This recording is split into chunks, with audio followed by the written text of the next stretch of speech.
Bom dia, tarde, noite, madrugada, pessoal, a depender do horário que você estiver assistindo. Selmo Cast, mais uma edição, agora com Paulo AP, que é redator, é formado em comunicação, redator, criador de conteúdo, tem experiência na TV, no cinema e na web, como diz aqui no Twitter dele, e nesse Twitter dele ele fala sobre filmes, série, quadrinhos e outras coisas, né? Bem-vindo, Paulo. Bem-vindo, Selmo, valeu. Primeiro, deixa eu falar publicamente assim que pedir desculpa para você que fazia tempo que eu estava enrolando você, que acabou não dando certo, mas enfim. Hoje, graças a Deus, deu certo e falar um pouco para todo mundo que está assistindo que a gente vai trocar ideia agora, legal. Você tem um Twitter que você fala muito de cultura pop e até de Big Brother, é uma coisa que Sim. Eu não esperava. Você acompanha Big Brother, mostra os desenrolado, coisa. Eu não acompanho muito. Eu acompanho pela rede social, eu vejo. Olha, aconteceu isso. Eu vejo, tá. Aí eu vejo o pessoal que está revoltado com o participante, mas eu não vou atrás do que ele fez também para entender.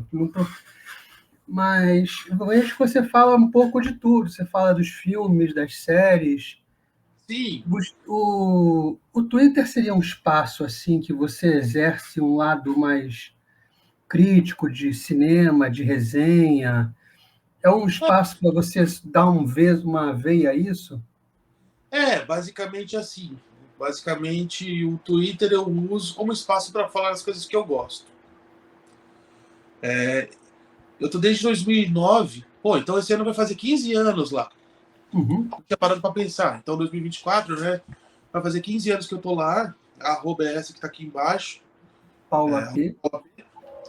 Enfim, e eu tento falar das coisas que eu gosto. Pra quem tá vendo aí, tipo, tem boneco aqui atrás, tem livro, tem quadrinho. Então, eu sempre fui um cara que sempre gostei disso. Sempre curti muito ler, sempre curti escrever, sempre gostei de cinema, de seriados, enfim. E no Twitter eu comecei fiz uma conta para ver qual era e para começar a trocar ideia. Sem nenhuma pretensão de ser lido por ninguém, sei lá. E não que também seja lido por muita gente, não é isso, mas estou dizendo assim, que com os anos acabou o pessoal me seguindo, não sei o quê. E com os anos também acabou acontecendo outra coisa, que o Brasil foi virando pelo lado político. Às vezes eu faço os comentários, tipo, sobre como ideologia influencia no filme, por que mudaram isso, por que mudaram aquilo. Como, por exemplo, o Mafinha, do OK Nerd, que você já entrevistou, o Oi Luiz também. Pessoal, depois vocês assistem, você que está me assistindo, assiste aqui no canal do Selmo, que tem outras entrevistas legais também. Obrigado. Acabo comentando essas coisas, mas no meu caso, especificamente, a maioria das coisas que eu falo são coisas que eu gosto, e eu faço comentários do que eu tô vendo, do que eu tô sentindo, do que eu tô achando, sei lá. Às vezes eu vejo um filme, eu quero comentar lá, eu coloco, ninguém liga do que eu falo. Às vezes um outro filme eu coloco do mesmo jeito, dá uma bela repercussão, enfim, é um negócio engraçado, assim. É mais trocar ideia. Eu acho legal você trocar ideia e falar, olha, eu assisti um filme, legal essa cena, não sei o quê. Daí vem uma pessoa e fala, sabia que nessa cena essa música que toca é relativa a outro filme. Às vezes você não sabe, você aprende, sabe? Então, assim, eu acho que o Twitter é um bom espaço para isso e ficou melhor no último ano, porque sempre houve uma restrição para criadores de conteúdo que não são de esquerda. Eu não sou um cara de esquerda, eu sou um cara conservador. E por muito tempo, eu acho que ainda não está resolvido, mas já melhorou. O Twitter, digo, a empresa, a diretoria, o pessoal que trabalhava no Twitter Brasil também, pelo jeito, agia deliberadamente para prejudicar o alcance de criadores de conteúdo, sejam grandes ou pequenos, que não seguiam a ideologia de esquerda. Então, assim, eu falo que, assim, às vezes as pessoas me perguntam, mas por que o Twitter? Ninguém usa o Twitter, ninguém conhece. É um negócio mais de nicho. Muito mais de nicho do que já foi o Facebook e do que é o Instagram hoje em dia. Você vai ver todas as pessoas comuns, entre aspas, têm Instagram, mas quase ninguém tem Twitter. Mas, por outro lado, muitas discussões que pautam a sociedade, seja em política, seja em cultura, talvez essas duas áreas são as mais importantes, mas também até em futebol, em outras coisas assim, são originadas no Twitter. São. Então, muita coisa é interessante que muita coisa assim, às vezes surge no Twitter, você vai ver o impacto no dia seguinte, tem páginas de Instagram reproduzindo, daí vai ser lá, vai ter os caras tipo Léo Dias, por exemplo, vai estar explicando o que se trata.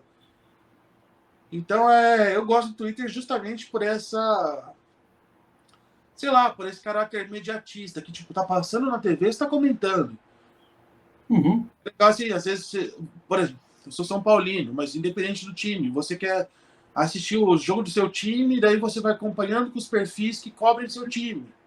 O cara que gosta do Flamengo, o cara que gosta do Vasco, do Palmeiras, do Corinthians, enfim. Vai ter lá um monte de perfis que fala, que dá detalhes do clube.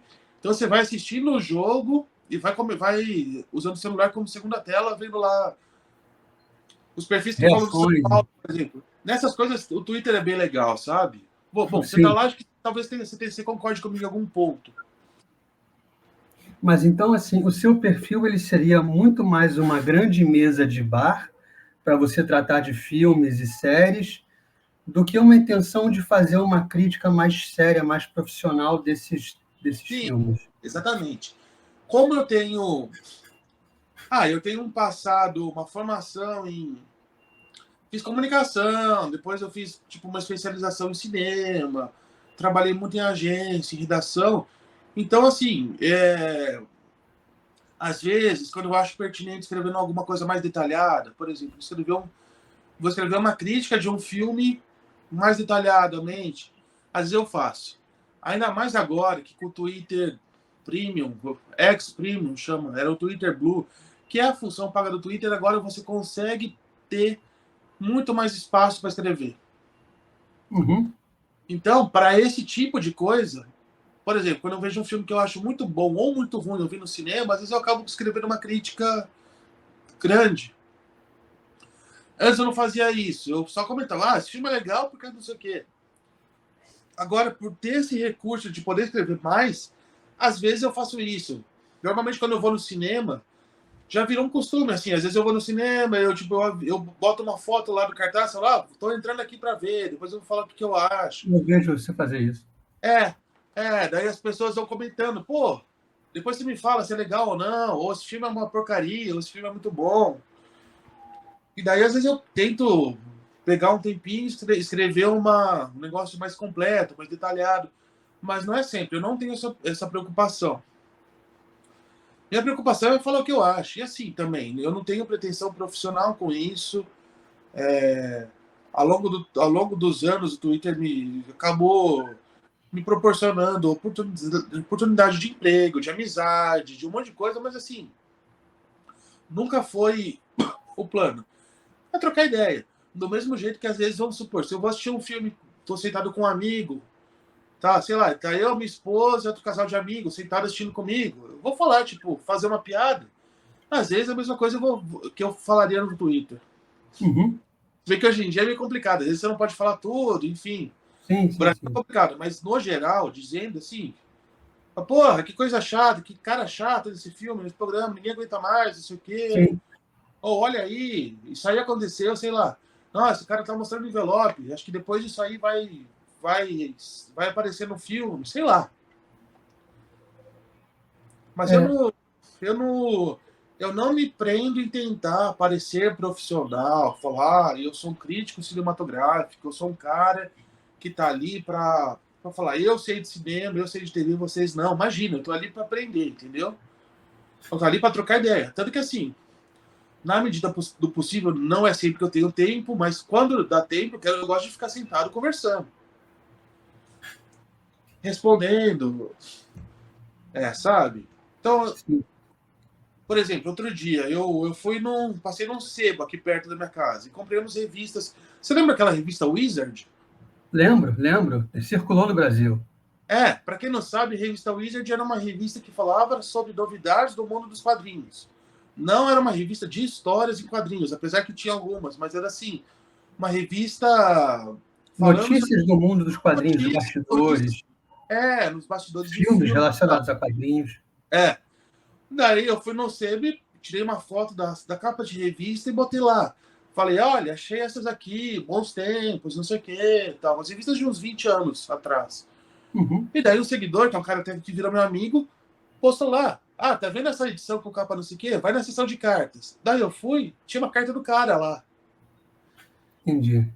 O cara, tipo, tava perguntando sobre um filme, não sei o quê. Assim, é uma bobagem, mas eu acho legal, sabe? Eu acho, tipo, um tipo de interação para você conversar com pessoas que curtem as coisas que você curte. Sim, sim, cria uma conexão. Exatamente. E é muito direto, né? Você manda uma mensagem ali, você pode responder. O Instagram, eu tenho Instagram também, é a mesma arroba, se alguém quiser seguir e tal, às vezes eu tô por lá. Está sinalizado lá. Mas assim, não é a mesma coisa. Eu não acho. Não é o mesmo grau de contato, de intimidade, não é o mesmo grau de interação. Do Twitter. Eu acho o Instagram muito distante, assim. Você, se quiser fazer uma pergunta, você vai abrir uma caixa de perguntas, você pode responder depois, mas assim, no Twitter tem um lado bom e tem um lado ruim. Imediato. As tretas também acontecem no Twitter, não sei o quê, mas assim, eu acho que dá para se divertir lá, sabe? Sim. E aprender e falar um pouco, às vezes influenciar alguém para alguma coisa legal, falar, olha, isso aqui é legal, vai atrás, ou isso aqui é muito ruim, cuidado. Eu faço bastante assim. Às vezes, ou eu vejo, ou alguém me manda alguma coisa muito escabrosa num desenho infantil, por exemplo. Alguma mensagem muito ruim que está ensinando coisas muito erradas para a criança. Uhum. Às vezes o cara assistiu e fala, ah, Paulo, eu tava assistindo a série Desenho X outro dia mesmo. Não vou entrar em detalhes do caso, mas o cara estava assistindo o desenho Cocobello lá com a criança e viu uma coisa que ele não concordou. Até um post que está fixado no meu Twitter, se alguém quiser, eu não vou entrar no caso para não complicar para o seu canal. Mas assim, Eu vi. era um negócio complicado, envolvendo criança. Eu peguei o vídeo, eu assisti, fui pesquisar, assisti, botei uma legenda lá e postei. Daí, assim, acabou se espalhando. Acaba que, às vezes, alguns outros perfis de direita vêm também reproduzem. Sites, às vezes, até políticos acabam tendo acesso e vêm e compartilham, alertando os pais. Então, assim, tem esse lado também, sabe? Eu acho Sei. interessante. Você acha que, assim, você tem uma formação em cinema? Na verdade, eu me formei, minha graduação é em rádio e TV, Uhum. que é um curso que acho que hoje nem sei se ainda tem, tipo, nem sei se tem muitos lugares que tem rádio e TV, não. Mas é um curso, para quem não sabe, não é um curso para você ser famoso, para você ser apresentador. É um curso baseado em bastidores. Ou para você aprender a ser técnico, edição, câmera, o roteiro, enfim. E daí eu fiz uma especialização em criação e produção para cinema e TV. Mas faz tempo já eu já tô com quase 40 anos, mas faz uns 20 anos já. Você acha que com o que você aprendeu, você consegue mostrar para o público coisa que eles, sem esse conhecimento, não enxergariam? Depende. Às vezes sim, às vezes não. Eu também não quero soar. Ia falar o palavrão aqui, mas só cheio de si. Não é isso, não. Não quero, tipo assim. Eu, no alto da minha autoridade, conhecimento cinematográfico, eu vou mostrar para você o que você não tem capacidade de aprender. Não. Mas, por outro lado, como é uma coisa que eu gosto muito, que às vezes para as pessoas é só passar tempo, às vezes, como eu passei minha vida inteira vendo esse tipo de coisa, pode ser que às vezes eu perceba alguma coisa que o outro não perceba. Uhum. Mas assim, isso acontece com muita gente também, como pessoa que gosta. Assim como, por exemplo, se eu for assistir, sei lá, tá saindo agora o filme da Ferrari, teve o outro filme da Fórmula 1 e tal. Às vezes você vai. Para um cara que conhece muito disso aí, eu vou passar vergonha. Eu posso assistir o filme, mas eu não vou saber as referências. Entendi. Sabe? Mas eu acho que assim, que eu tento dar uma contribuição, fazer algumas coisas úteis, tentar explicar. Às vezes, um bom tópico sobre isso, muitas vezes as pessoas me perguntam, pô, mas os estúdios de cinema ou as editoras de quadrinhos estão insistindo tanto em coisa militante que tá dando errado, por que elas continuam? Eu não consigo entender. Eu não consigo entender como que, tipo, sabe que vai dar prejuízo e a Marvel continua deturpando conceitos. Eles investem centenas de milhões de dólares e sabem que vai dar errado e continuam. Por quê? Eu não consigo entender. Não, e às vezes eu tento explicar, tento falar, olha, mas isso aí é uma estratégia política, tem coisas por trás.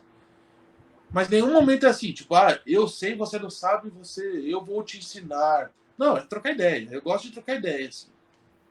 Sim. Tá? Você entendi. Então você nunca tenta, evita sempre se colocar como uma autoridade em determinado assunto, porque Sim. Tipo, tem coisas que eu gosto, que eu entendo bastante, porque eu passei minha vida inteira vendo. Eu acho que é assim, que é normal também. Todo mundo tem um assunto que domina um pouco, eu acho. sim, sim, sim. Eu imaginei que você, com essa formação, dominasse, por exemplo, assim, você não vai dominar os aspectos técnicos da Ferrari, mas você vai dominar a narrativa que estão tentando passar ali, Ah, não, beleza. Daí a sim. mensagem do que está sendo tentando se dizer, e talvez Não. o público não perceba uma nuance na narrativa que você percebe. Talvez isso pode acontecer. Pode acontecer, no sentido assim. Aquela cena, aquele diálogo que os caras tiveram falando sobre X, na verdade está querendo falar sobre Y. É só uma alegoria, é só um modo de fazer uma crítica disfarçada a alguma coisa. Mas na verdade hoje está tão pobre o cinema. Está tão pobre, eu digo no sentido não de orçamento, mas assim, Roteiro. de roteiro. Antigamente tinham alegorias, antigamente você tipo, fazia. Até tinha mensagens, bastante mensagem de esquerda mesmo. O cinema sempre foi mais para esse lado.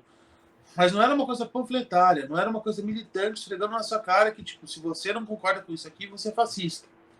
Uhum.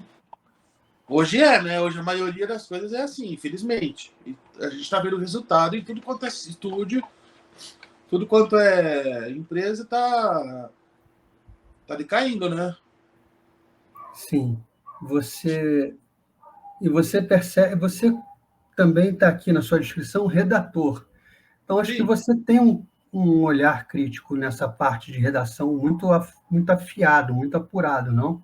Eu Para sempre gostei de comercial, escrever. para televisão, filme, série, tudo. Eu sempre gostei de escrever, assim, desde criança, desde. Sei lá, na escola, tipo, gostava de redação. Às vezes as pessoas, a maioria dos meus amigos fala, pô, vou ter que escrever uma redação. Eu ficava legal, eu falo, legal, vou fazer, gostava e tal. Então, eu tenho isso no meu Twitter porque uma das coisas que eu já. Talvez a coisa que eu mais trabalhei na vida foi escrevendo. Trabalhando tanto em agência quanto freelance. Então, por exemplo, assim, vamos supor. Pô, eu vou dar um exemplo técnico mesmo, para Uhum, entender. Uma das coisas que eu escrevi, que eu já fui redator, foi para um cliente numa agência que eu trabalhava, que era um posto de gasolina. O cara tinha um posto, mas isso já faz talvez uns 10 anos. Era a época que o Instagram não estava tão forte. Hoje em dia o cara teria o Instagram, mas na época ele tinha um site do posto em São Paulo. E para atrair, ele queria tipo que você entrasse no site do posto e você ficasse mais tempo ali para divulgar o posto do cara. Então, o que a gente fez? A gente criou uma sessão, por exemplo. Tá chegando em dezembro. Vai viajar? Então, sabe a importância da revisão dos pneus. Daí eu escrevi uma matéria sobre a importância da revisão dos pneus, daí no final. Então, antes de viajar, não deixe de passar no posto do João, uhum. localizado na Avenida, sei lá, Faria Lima, não sei o quê. Então, assim, eu fiz muito isso. Eu fiz muitas coisas desse tipo. Um outro cliente que eu fiz uma época que eu trabalhei para uma associação, um órgão do setor de decoração. E eu não entendo muito de decoração. Uhum. Mas os caras me passavam, tipo, precisa. A gente quer para o nosso site um artigo sobre que na Europa a tendência do verão 2012 é a estampa de, sei lá, X. Daí eu pesquisava, eu ia atrás de ler conteúdo do setor, explicando, para fazer um texto para isso. Basicamente é isso. Eu fiz muito isso em muitas coisas, assim. Uhum. Daí já escrevi sobre televisão, sobre cinema, em site, em perfil, essas coisas que é o que eu mais gosto. Mas quando você se propõe a trabalhar numa área, você não vai fazer só o que você gosta, né? Sim, claro. Você acaba, tipo, tendo que escrever... Deixa eu dar um exemplo engraçado até. Uhum, sim, Como melhor. eu falei, posto. Uma época, eu escrevia para um site de um médico urologista em São Paulo. Jesus. Uhum. Então ele me passava o conteúdo que ele queria. Me passava não, passava para a agência que eu trabalhava, né? Uhum. Ele passava para o pessoal importância do, sei lá, importância de você lavar bem seu órgão. Certo. Se você está com dores, o que pode ser? Infecção urinária, como lidar? Você sentir alguma coisa, assim, desde coisas básicas e coisas um pouco mais profundas relativas à saúde do aparelho masculino. O cara é Uhum. urologista, né? Certo. Então, ele me passava algumas fontes, eu escrevia e ele revisava, porque, assim, obviamente, em saúde, não é um negócio... Se eu errar um artigo sobre rodízio de pneus, beleza, vai. Se eu errar sobre troca de óleo, é menos grave do que você errar numa coisa sobre doença. Sobre saúde, você pode prejudicar alguém diretamente. Então, assim, só que o médico não tinha tempo de escrever.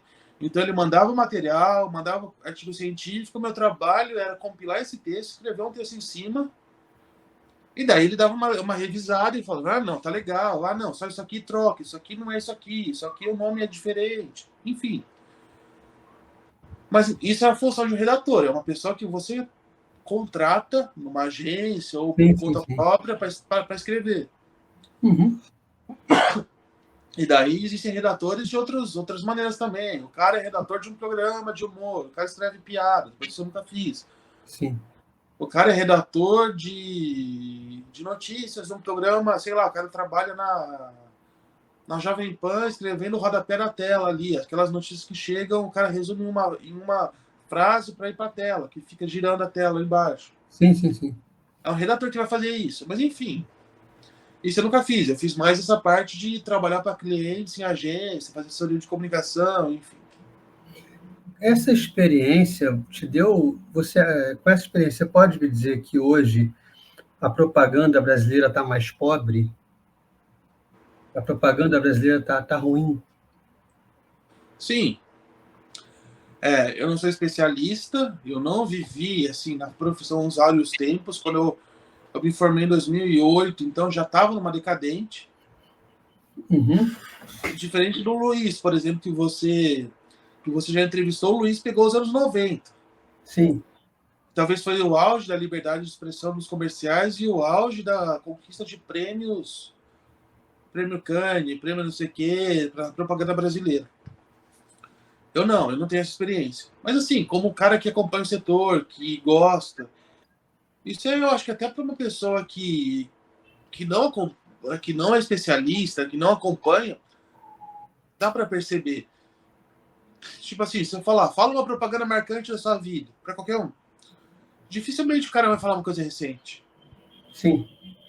Ele vai falar, sei lá, pipoca do Guaraná Antártica, a tartaruga da Brahma, ou cobertor Paraíba dos anos 60, a musiquinha, ou sei lá, o Tony dos Crilhos, coisas assim que. Ou as Já tem. propagandas de carro, propagandas do Marlboro, do Hollywood, sei lá, coisas antigas.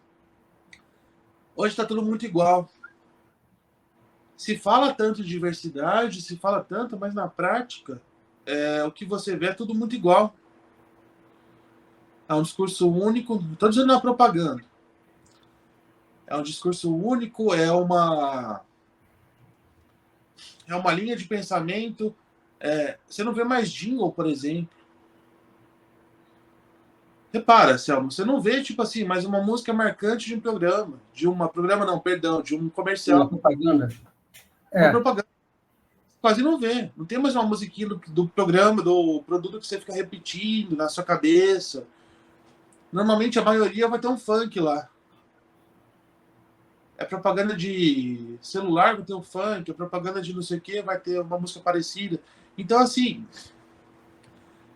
tanto que os resultados de prêmios de propaganda no Brasil também caíram muito. E daí você vai perguntar, mas por que disso? Tem milhões de motivos, enfim, mas dá para se resumir no politicamente correto. Que tudo não pode ter mais não pode ter mais a maioria das piadas. Por exemplo, lembra daquelas propagandas da Suquita, do tio da Suquita? lembro. Pô, pra quem não sabe, sei lá, se alguém não lembra, é uma propaganda que tinha um cara de, sei lá, 40 e poucos anos, 50 anos, dando em cima de uma menina de 20 e poucos anos. O cara sendo, tipo assim, inconveniente, tiozão e tal.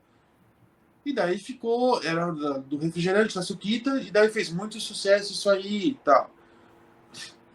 A propaganda já mostrava o cara como inconveniente, o cara que, tipo, não viu que ele passou da idade já. Mas assim, hoje, se fizesse uma propaganda dessa, falaria que é assédio. Falariam que está incentivando a fazer coisas piores com mulheres ainda, tal, de cultura, não sei o que, tal. Então, é assim, já era uma propaganda que a mulher se dava bem, a mulher sacaneava o cara no final, pode reparar. Sim, sim, sim. Mas, hoje já nem isso seria feito, porque, tá incentivando padrões de comportamento, não sei o que. A Suquita lançaria esse comercial em meia hora no Twitter, tinha uma enxurrada de militantes falando, eles iam pedir desculpa e tirar do ar. Mesmo se a maioria achasse engraçado, sabe? Sei. Isso não está restrito à redação do comercial. Isso é uma coisa que está Ah, pegando a redação de tudo. sim, sim. É, eu acho que. Você quer um melhor termômetro? Quantos programas de humor a gente tem na TV hoje? Tem a praça ainda, né? Nossa. Daí até tem, sei lá, tem o De Noite, do Danilo, que tem humor também. Mas assim, cara, é só isso. A praça resiste porque o SBT ainda deixa ele lá, o Carlos Alberto ainda se esforça, tal, mas assim, só tem a praça. Na TV a cabo, né, você vai no Multishow, tem um monte de programa que, tipo assim, os programas do Porchat, não sei o quê.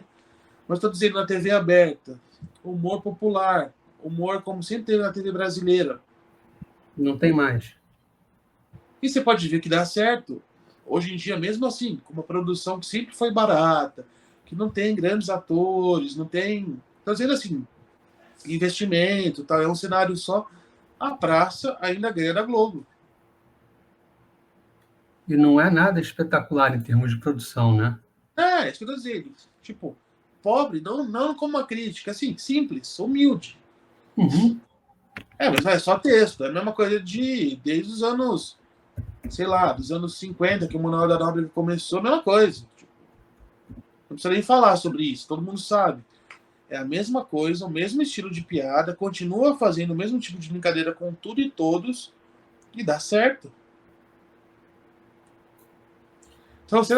será que é o público que não quer, ou será que é quem tem voz que não quer colocar? É, isso é verdade. Eu vejo no seu perfil, quando você faz algumas críticas, quando você fala, você está dando sempre um alerta ali para exatamente para essa coisa mais woke da cultura, né? Você Sim, está chamando a atenção para isso, mostrando o que está acontecendo e o efeito do que está acontecendo, né? Você vê uma luz no fim do túnel para quem não tolera mais essa cultura? cara, isso é uma das coisas que mais me perguntam. Desculpa que eu tô meio resfriado hoje. Ah, Enfim. tranquilo. Isso é uma das coisas que mais me perguntam e eu não sei a resposta. Eu acho que assim, vamos falar, por que que, aquela pergunta que eu já falei, que sempre me fazem, por que que os estúdios continuam insistindo, sendo que estão tendo perdas bilionárias?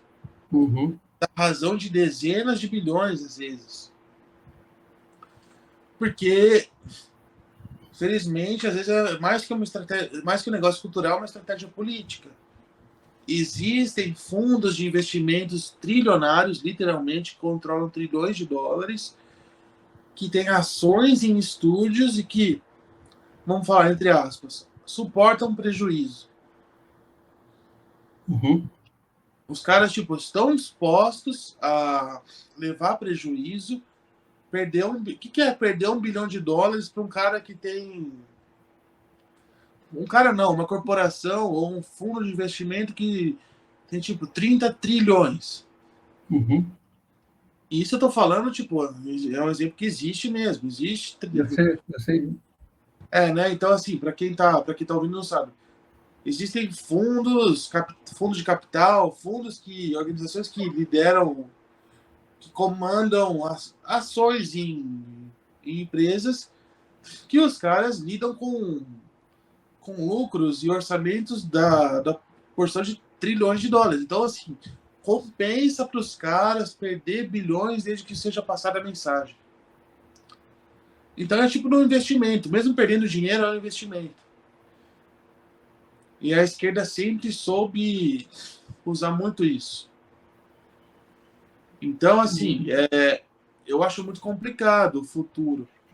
Mas, por outro lado, na Disney, por exemplo, a situação já passou no limite tremendo. Já. Que afeta a imagem da empresa, né? Não. Eles. Porra. Desculpa, poxa, a Não. Disney. Eu mesmo, sempre fui um cara que achei bem. Eu sempre gostei bastante da Disney. Sempre gostei, principalmente dos quadrinhos, do Pato Donald, Eu também. sempre gostei muito desse lado. A minha esposa, por exemplo, ela, as irmãs dela, elas sempre gostaram das princesas, desde criança, elas assistiam e tal. Ainda hoje gostam, mesmo adultas, com filho, tudo gostam desse lado. É um exemplo, né? Todo mundo sempre teve alguma ligação com a Disney, eu acredito. Quem gosta de TV, quem gosta de cinema. Mas, cara, eles conseguiram fazer a imagem perder essa imagem de porto seguro, familiar, para você colocar seus filhos para assistir e tal. Conseguiram com a Disney aí. Para quem não sabe, nos últimos anos a Disney nos Estados Unidos começou a apoiar bandeiras como ideologia de gênero, aborto, começou a pagar transporte para funcionárias, né, no caso, irem abortar em outros estados que não a Flórida. Por exemplo, você trabalha na Disney, está grávida, só que a Flórida não permite um aborto. Você quer matar seu bebê. A Disney vai lá, ela banca para você voar para a Califórnia, por exemplo, para fazer esse processo. Então, assim, sei lá, 5, 10 anos atrás, se a gente falasse isso, você vai falar, não, você está mentindo, é surreal, é absurdo. Nunca que a Disney vai bancar um aborto. Eu ia te chamar de louco 10 anos atrás. Sim. Não, até eu ia achar estranho. Uhum. Mas chegou nesse ponto. Então, para isso, assim, eu até recomendo, não só, além de acompanhar meu perfil do Selmo também, mas acompanhar canais no YouTube que falam sobre isso. O OK Nerd, o Linhagem Geek, os Heróis e Mais, o Macho Geek e outros, o pessoal que está junto trabalhando para isso, para levar a verdade sobre isso. Porque é engraçado, tá acontecendo isso, estão perdendo bilhões, só que você entra nos portais da vida, esses sites especializados grandes, eles não falam disso. Sim. E a situação da Disney chegou no extremo que, assim, para a Disney, eu acho que talvez a única solução seja um processo, vou tentar explicar aqui, que é um pouco complexo, que chama hostile. É um processo empresarial que chama hostile takeover, que significa, tipo, tomada à força. Uhum. Normalmente, para a empresa ser vendida, ela tem um conselho que São os caras que sentam numa mesa, literalmente, para representar os acionistas, vão decidir o futuro da companhia. Então, às vezes, a Disney, mesmo tendo centenas de acionistas, o futuro da companhia é decidido por 10 caras, 20 caras, 30 caras. Às vezes, assim, um cara representa uns 30, sei lá, 10% de acionistas, outro representa 5%. Enfim, isso falando nos Estados Unidos, para uma empresa ser vendida, ela tem que ter a aprovação do conselho. O conselho tem que falar, então, isso eu digo de empresas que têm negócios na Bolsa de Valores. Diferentes da Lucasfilm. Capital aberto. A Lucasfilm, por exemplo, que era só do George Lucas, a Disney foi lá, eu quero comprar Star Wars de você, Indiana Jones, não sei o quê. Beleza, ele quis comprar, ele quis vender, ele vendeu. Ele não precisou passar por um conselho de acionistas para ver se autoriza. Mas para a Disney ser vendida, ela precisa. Só que existe uma lei, que eu não vou entrar em detalhes, até porque eu também não sou especialista em economia, mas assim, quando o futuro de uma companhia está em risco devido a ações impróprias de acionistas ou da diretoria, por exemplo, o cara está dando desfalque, o cara lá tá fazendo ações que prejudiquem a saúde financeira da empresa e vão dar um golpe nos acionistas. Porque assim, quando a gente fala acionista, não é só o cara que tem centenas de milhões. Às vezes é o aposentado que pegou $10 mil que ele guardou e pôs lá. Sim. Não é só o cara gigantesco. Pode ser tipo assim, a pessoa guardou o dinheiro de aposentadoria, $5 mil, sei lá que seja, e colocou lá para ter uma rendinha. Daí existe um processo que é legal dentro da lei, que é essa tomada inóspita, que é quando assim, outras pessoas querem comprar essa companhia e mostram na justiça que o comportamento atual da companhia é predatório para o sistema financeiro. Deu para entender mais ou menos o que eu estou falando? Deu. Então, assim, uma das saídas para a Disney que começa a ser discutida é que grupos de investidores que estão descontentes com o que a diretoria da Disney está fazendo todo mundo ter prejuízo bilionário, tentem tomar a força, entre aspas, através desse processo judicial legal, demonstrar para a Justiça dos Estados Unidos que, assim, a atual diretoria está fazendo todo mundo perder dezenas de bilhões de dólares. A gente quer ter a chance de comprar essa empresa e tomar da mão desse conselho. Não é um processo simples, não é um negócio que acontece do dia para a noite, às vezes vira uma guerra jurídica e tal, mas acontece. Existem vários casos de companhias que eram grandes e começaram a meter o pé pelas mãos e tal, e mudaram de dono assim. Um dos caras que fala muito, não fala diretamente sobre isso, mas fala muito sobre como a Disney está sendo mal gerida, é o Elon Musk. Sim. Então, existem analistas de mídia, mas existem sites mais conservadores, que tentam mostrar a verdade, que não são caras que ficam protegendo a Disney, que fala que não seria impossível que o Elon Musk participasse disso. E ele é um cara que tem dinheiro. Não sinalizou nada. Que ele faça parte de um grupo que queira investir numa nova Disney, entre aspas. Mas o próprio Elon Musk não sinalizou nada, né? Ele não, mais ou menos, ele nunca sinalizou que ele quer ter alguma participação na Disney. Mas ele já sinalizou pessoalmente várias vezes falando que é absurdo o que fazem com a Disney. Teve até um caso que eu até postei no Twitter o vídeo. Recente. Que ele estava numa conferência de empresários sendo entrevistado e o Bob Iger, que é o CEO da Disney, que é o presidente atual da Disney, estava na plateia, e a Disney foi uma das companhias que tirou os anúncios do Twitter. Sim. Dizendo que o Elon Musk não controla o discurso de ódio, que o Elon Musk está deixando virar uma bagunça. Sendo que, na verdade, é o contrário, né? Na verdade, o Elon Musk deixou todo mundo ali falar. O que ele fez de bom foi isso. E daí ele deu uma cutucada publicamente, falando, olha, a Disney continua investindo no Facebook, que tem um monte de rede de pedofilia ali. Mas no Twitter, eles não querem investir. Daí ele até xingou o cara, o presidente, tirou a sarra do cara. Assim. Então, eu não estou dizendo que isso vai acontecer, mas estou dizendo assim, que analistas sérios do mercado americano começam a falar, pô, o Elon Musk é um cara que tá ligado nisso. Ele tem falado muito sobre isso. Tem outros bilionários que são acionistas da Disney que estão entrando na justiça com ações para rever cálculos, para ver se é isso mesmo. Então, assim, se eles não tomarem jeito, talvez o cenário perfeito, a tempestade perfeita para um negócio desse vai acontecer. Sim. Não é certeza, mas eu acho que seria uma boa saída. Eu não me iludo que a gente vai voltar a ter o entretenimento que a gente tinha nos anos 80 e 90. Mas, talvez, o negócio já chegou numa curva tão gigante que, assim, pô, até quando, tipo, os acionistas vão ficar calados? Sim. Isso é Sabe? verdade. E daí falar, o cinema tá morto, não sei o quê. Daí vai um Tom Cruise da vida e faz Top Gun. E bate recorde de bilheteria.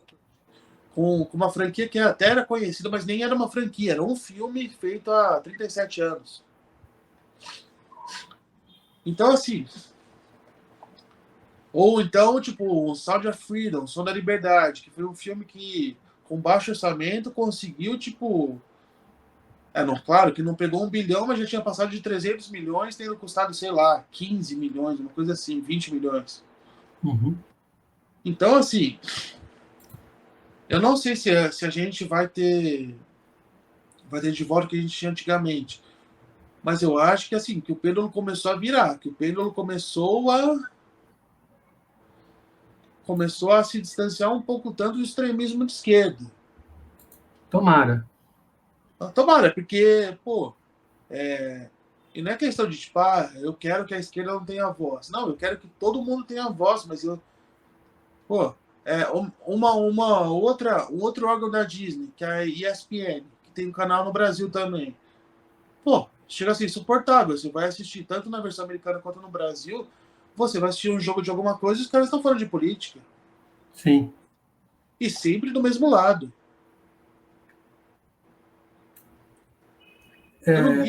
Eu não quero que os caras, tipo, fiquem falando, sei lá, vai Bolsonaro, vai Trump. Não é isso. Eu quero que, tipo, quero ver o jogo.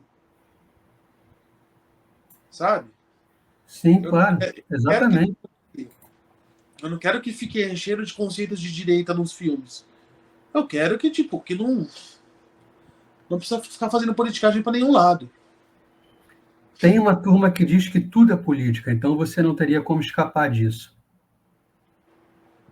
Não, normalmente esquerdista que fala isso, né?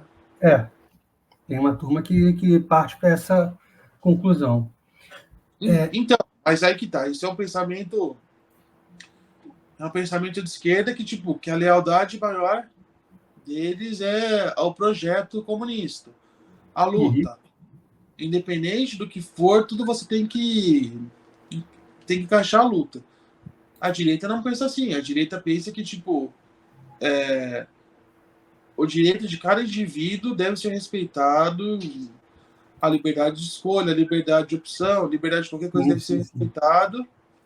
E outra, tipo, nossa lealdade não vai ser partido nenhum, não vai ser figura nenhuma. Apesar de a gente apoiar fulano, ciclano, pelo menos no meu caso, da maioria das pessoas que me seguem, que conversam, se é para ter alguma lealdade, é a Deus. É aos princípios cristãos, mas assim, não é tudo pela luta, não. Não é tudo que tem que colocar a luta, entre aspas, né? Estou usando o termo que eles usam. Exatamente. Se eu quero ver um jogo, não quero ver um jogo o cara falando de Bolsonaro. Por mais que eu goste muito do Bolsonaro, não é isso que eu tô falando. Tô dizendo assim, eu não quero ver um jogo falando de Trump, eu não quero ver um jogo falando de ninguém. Eu quero ver o futebol americano, eu quero assistir basquete. Sim. A ESPN chegou ao cúmulo de os caras na transmissão dos esportes americanos. Quando tava aquela época de Black Lives Matter, que os caras estavam fazendo homenagens no começo do jogo, eles exibiam as homenagens políticas e eles iam pro comercial da hora do hino americano. Daí você vai ver o resultado de audiência disso nos Estados Unidos, é catastrófico. Então, assim, tem o caso da Bud Light também, que é cerveja que sempre sempre foi associada, a Budweiser e a Bud Light, sempre foi associada aos valores americanos, sempre tiveram comerciais com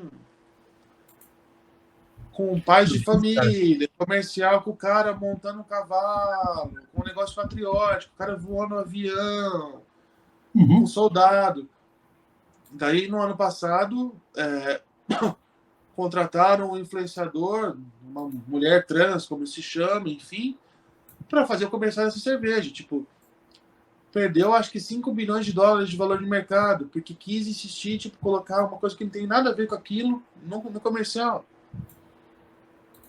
É complicado. Então, eu acho que. Eu não tô dizendo que, tipo, que um trans não pode ter voz, não pode fazer comercial, pode. Só que assim, no caso Não é da aquele Bud espaço. Light. No caso da Bud Light, não é o público, tanto que o público rejeitou. Uhum. E Não daí é você. exatamente. E daí você via vídeos, tipo, sei lá, dos mercados americanos, que era assim, ó. Você paga uma lata e você ganha, tipo, 2 caixas de Bud Light, porque para girar o estoque e tal. E mesmo assim não vendia. Então, assim, sei lá, tem 1000 provas de como a vontade do povo é uma. Estou E falando a... especificamente de cultura, vai? Para não entrar em outros temas aí. E nem sempre quem tem a voz, quem tem as condições de direcionar essa vontade, ouve o povo. É isso que a gente está percebendo. O que eu ia falar. Uma coisa que eu falei com o Luiz, eu queria saber a sua opinião. O Luiz acha que muito dessa pobreza que a gente está vendo na redação de filme, série, não sei o quê, a gente falou dos comerciais do Brasil, né, que Sim, ele é dessa área, sim, a pobreza disso também passa pela falta de leitura. sim, com certeza. Como é que você vê isso? Como é Não, que você concordo vê? totalmente. Assim, inclusive em profissionais da área, viu? E eu tenho a impressão que quanto mais jovem, mais a leitura, tipo, é negócio deixado de lado, assim. Bom, outro dia eu estava vendo uma notícia que o pessoal mais jovem, tipo assim, de 13, 14, 15 anos, nem sabe mais para que serve o Google. Você viu isso? Você chegou a ver isso? Não. Era um vídeo de uma menina explicando que hoje em dia eles não usam mais o Google. O Google já é tido como coisa de velho. Para Ah, fazer pesquisa, eles usam o TikTok. Então, assim, para fazer isso qualquer é péssimo. pesquisa. Oi? Isso é péssimo. Então, já era ruim quando era só o Google, quando as pessoas não queriam ler, não queriam se informar, pegavam coisa pronta no Google. Mas agora, o Google já está sendo considerado pela molecada mais nova coisa de velho. Então, assim, para fazer o trabalho escolar, bota lá, tipo, Revolução Francesa, sei lá, bota no TikTok, vai assistir os vídeos lá e monta qualquer coisa. Então eu fiquei até assustado com uma geração que não sabe usar o Google.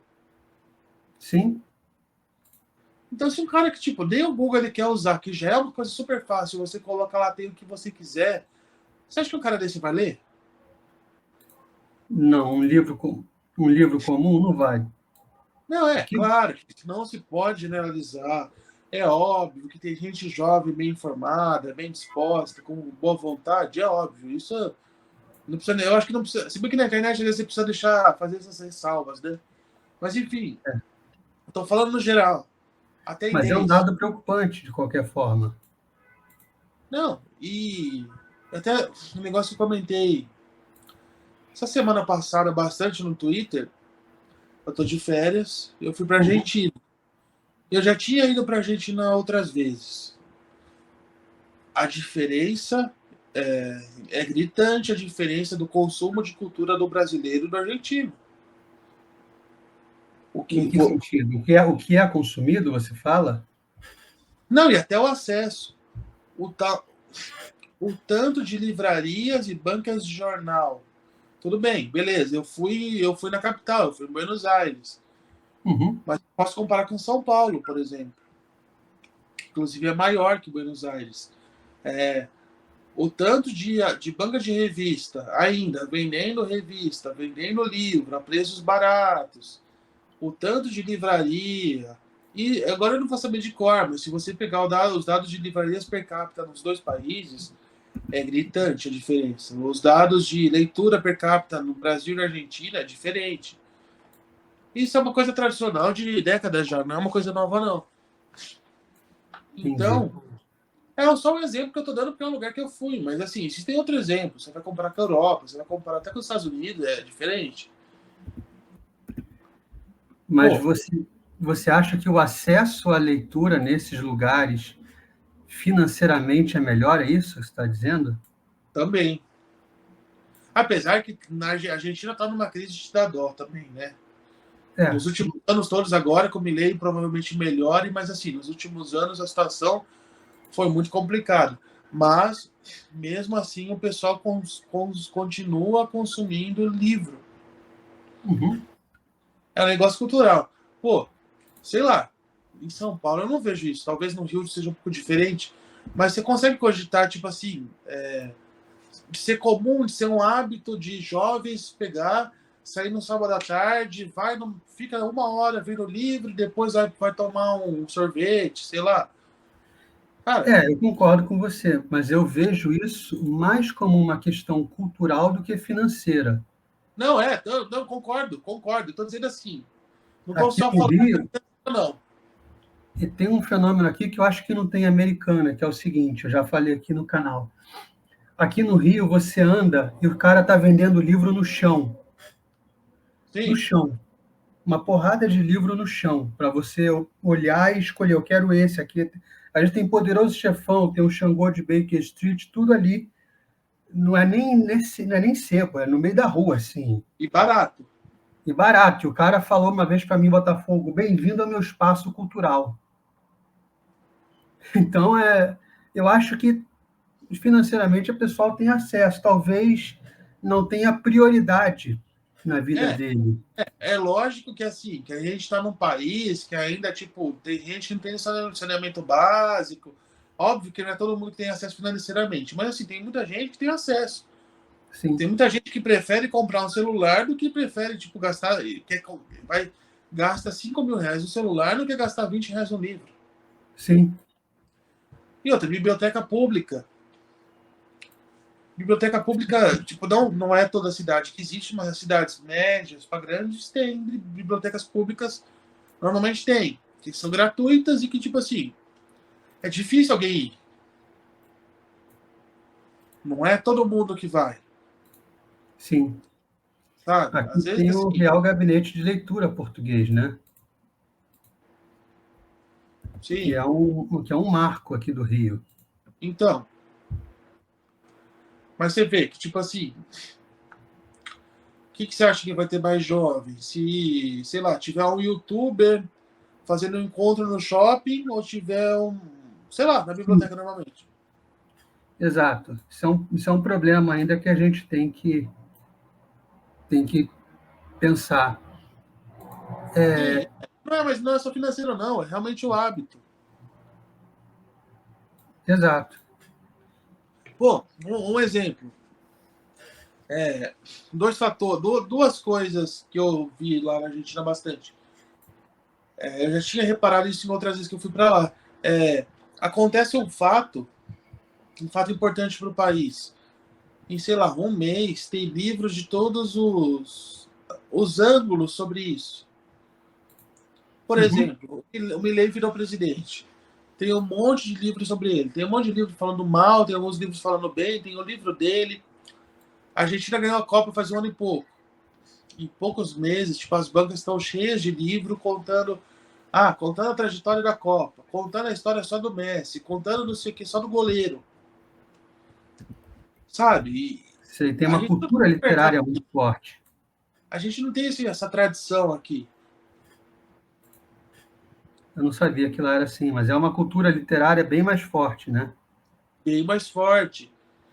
E não só com a literatura, não. Com produção de cinema também. A gente não é muito maior que aqui. Com produção de musicais, de teatro. Talvez a coisa que, assim, nesse setor, a coisa que a gente ganhe deles é a TV. televisão, a qualidade, a quantidade, o Brasil é maior. Mas, tipo, no resto da produção cultural, um país bem menor que a gente tem muito mais volume. Como é que você mudaria esse pêndulo aqui no Brasil para a gente ter mais volume cultural? A Lei Rouanet, eu acho que não está dando conta do recado, né? Então, é que tá. Não quero entrar muito em política aqui, Ah, mas sim, sim, desculpa.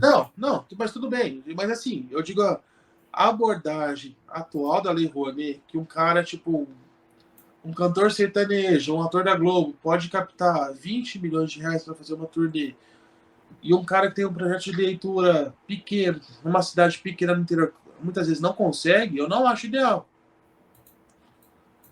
Sim.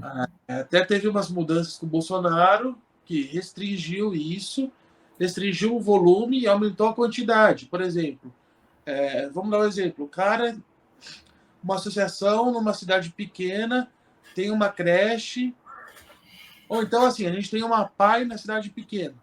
Uhum. Eles querem entrar com um projeto para comprar instrumentos musicais para as crianças tocarem. A Lei Uhum. Rouanet deveria servir para isso. É o ideal, seria o ideal. Ou então, tipo assim, os caras querem construir uma sala com palco para as crianças poderem fazer teatro, para os deficientes da PAI poderem se expressar melhor, poderem brincar com comprar tinta, comprar guache, fazer uma sala de cultura para isso, uma creche, numa coisa assim. Ou o Uhum. cara na favela que tem um projeto cultural que tira as crianças da rua para pintar, para desenhar, para ensinar corte e costura. Isso eu acho super válido. O que eu não acho válido é um cantor de axé, uma cantora, ou sertanejo, ou seja quem for, captar 15 milhões. O cara tem jatinho que quer captar 15 milhões, captar 20 milhões, captar Exato. 30 milhões. E a gente tem mil exemplos, né? Agora tá tendo. Exato. Então, assim, virou. Talvez iniciativas estatais sejam válidas no sentido que, tipo, que o imposto volte para beneficiar coisas pequenas, coisas como os exemplos que eu dei, Uhum. criação de coral para crianças em lugares que desamparados. Mas mesmo assim, função estatal eu acho complicado, tipo, ter muita função estatal, enquanto o Brasil tem outros problemas muito piores que falta de cultura. Por exemplo, falta de saneamento básico. Sim. Então, O assim, que eu sou um cara. deveria ser a nossa prioridade. Então, eu sou um cara que valoriza muito a cultura, que gosta disso, que já trabalhou com isso e tal. Mas eu não sou hipócrita a ponto de dizer que, tipo, que ter uma livraria ou que ter um teatro é mais importante do que o cara ter uma privada. Sim. Ou ter água encanada. E Exato. muitas vezes, quando eu faço críticas a isso no Twitter, eu sou xingado e vem um pessoal que nem me conhece e lê lá a minha biografia, minha descrição ali e fala: pô, mas se você é formado em comunicação, então você é uma anta, você não sabe nada, você é FDP, não sei o quê. Exato. Sabe? Como se eu fosse obrigado a achar que, tipo, que num país que tem mil problemas, como o Brasil tem, a prioridade seria bancar teatro, bancar turnê de cantor milionário. Não é, me desculpe, Não é, não, com certeza não. sabe? O Então, que eu ia assim, te... eu Diga. não sei essa, não, só para concluir, eu não sei a saída para ter mais acesso à literatura, mas eu acho que passa, muita coisa passa pelo sentido de empreendedorismo, pelo sentido de você ter mais liberdade para publicar um livro, conseguir chegar em lugares que não chegam, ter preço mais barato. Mas daí isso vai para outras coisas, diminuir imposto para o papel ser mais barato, diminuir imposto para você conseguir contratar mais gente para gráfica. Então, assim, é uma cadeia de coisas. Que o livro, no final, Sim. é só o resultado de mil processos que queiram ou não são guiados por ideologia. Então, assim, é muito complicado. A gente está numa situação muito difícil. Sim, verdade. O que eu ia perguntar aqui É porque eu estava vendo um tweet seu, eu não acompanho o Big Brother, Sim.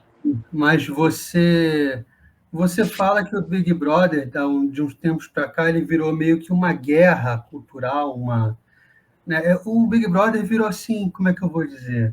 Ele antes era só um programa para você dar aquela espiadinha, mas agora parece que ele determina o comportamento que o público deve seguir. Ele parece que está ali para o público ter uma determinada agenda, não é isso?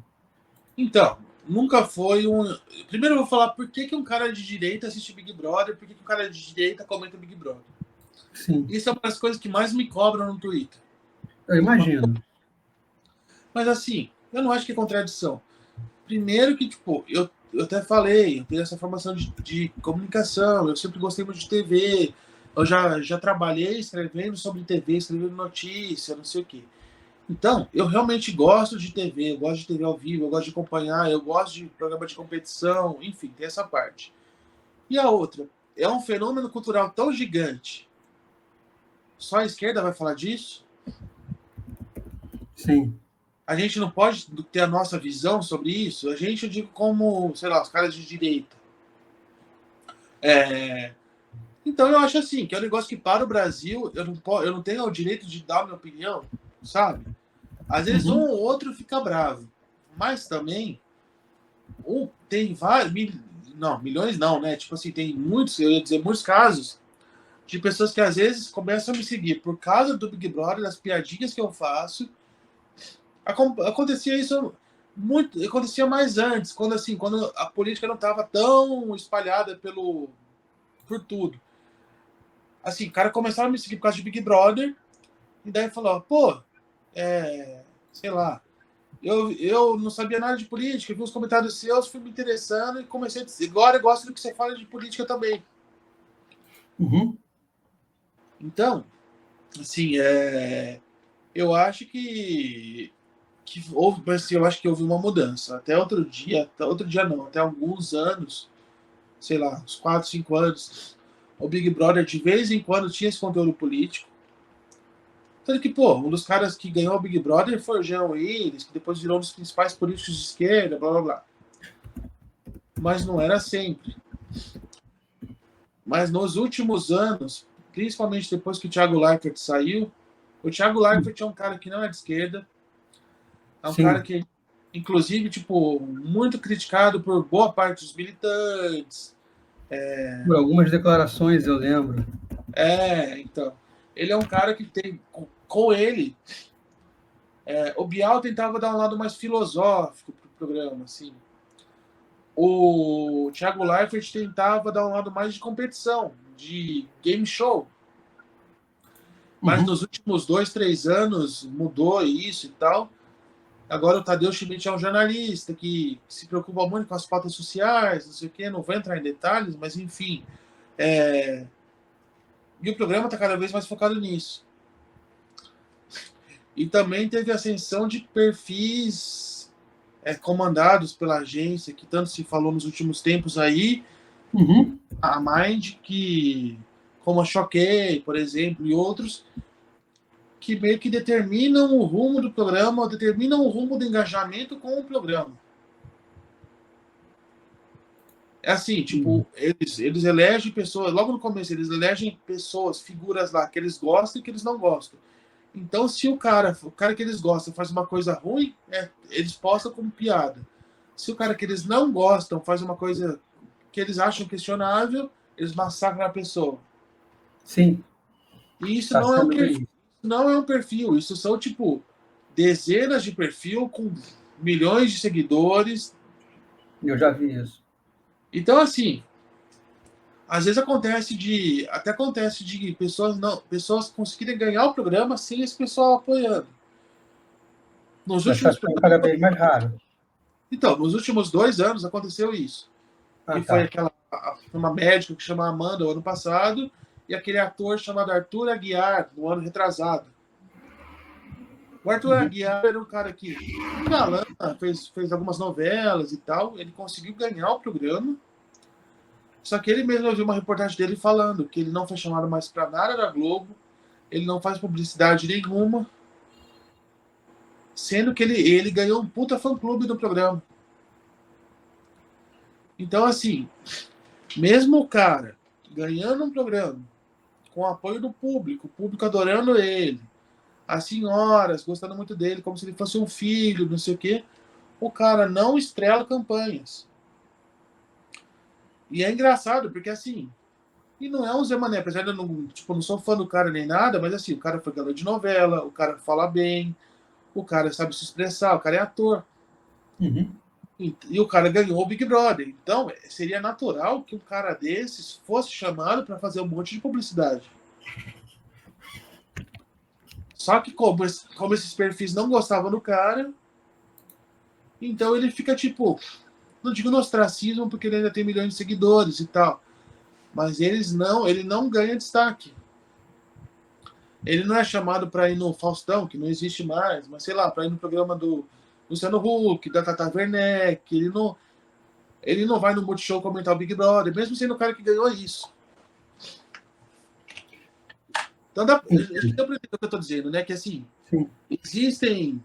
Eles conseguiram dominar com Instagram de fofoca, Twitter e tal, de, entre aspas, ungir certas pessoas. O que eu estou percebendo. Esse é o escolhido, esse não é. Uhum. Não sei se é o que eu estou lendo certo, mas assim, determinados segmentos do entretenimento, a direita trata como isso aqui é fútil, isso aqui eu não vou perder meu tempo com isso. E Sim, é nesse fútil que a esquerda cresce e acaba exercendo uma influência gigantesca até naquilo que chega a nós que não participamos do fútil. O problema está aí também. sim. É, exatamente.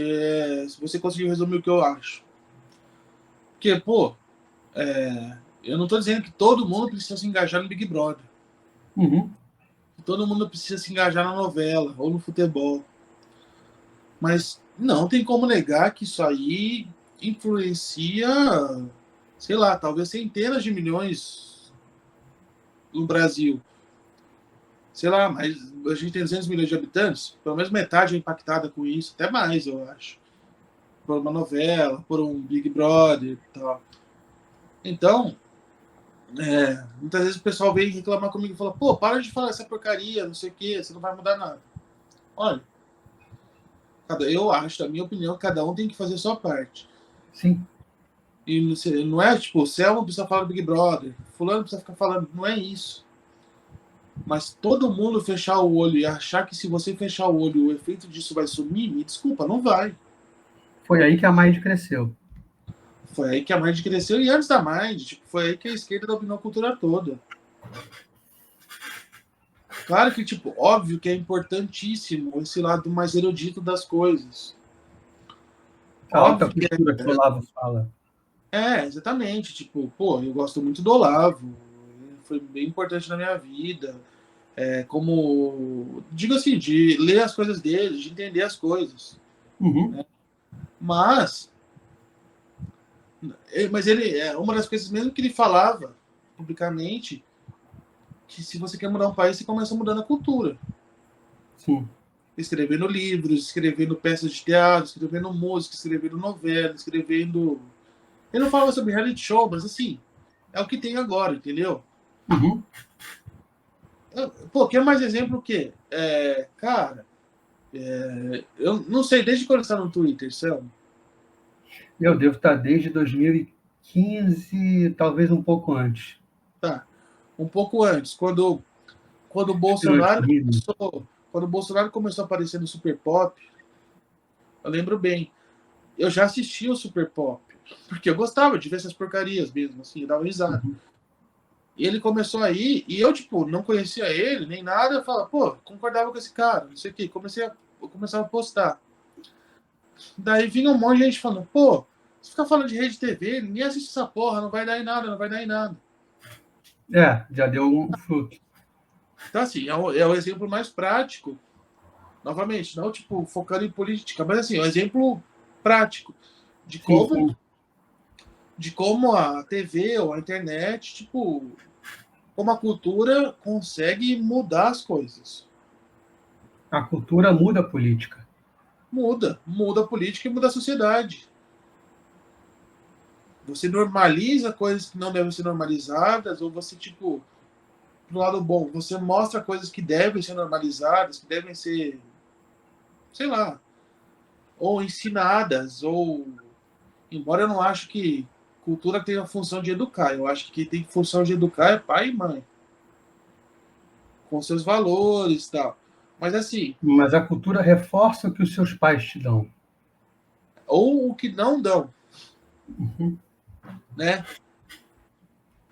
Daí entra no negócio de tipo, de pai não educa, enfim, educa ou não educa, não é esse o rumo da conversa. Mas é isso, você coloca uma criança para ser educada pelo TikTok, daqui a pouco ela vai estar fazendo dancinha, rebolando, sem nem saber o que ela está falando. Sim, Não sei se você já reparou. Se é bom, se diga. acontece aqui no interior, deve acontecer numa cidade bem maior, que nem o Rio, acontece em São Paulo. Quando você anda no shopping, você vê criança dançando, rebolando? Já vi. Já viu? Tipo assim, criança do nada fazendo coreografia, andando com os pais dançando. Isso não existia antes. É por causa do TikTok. É porque a criança fica o dia inteiro com o celular na mão, tendo acesso àquilo e ela.